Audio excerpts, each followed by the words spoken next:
I can try to help you make sense of these results. People here are trying to make sense of them because they went to sleep last night. They stayed up till the early hours of the morning watching some of those results coming from those polling stations that put independents clearly ahead in many areas across Pakistan.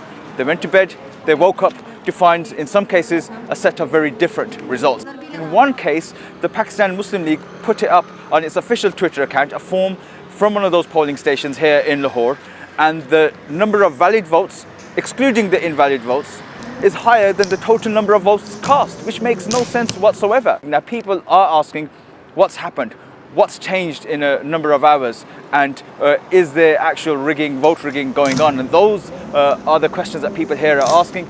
They were told one thing by the authorities. They were assured that it would be a free and fair election, and then suddenly we had the internet cut out. Then we had the delay in the votes being announced. In some cases, in polling stations, the media were told to leave, the observers were told to leave, the candidates' representatives were told to leave, and even though they had a right to be there during the count.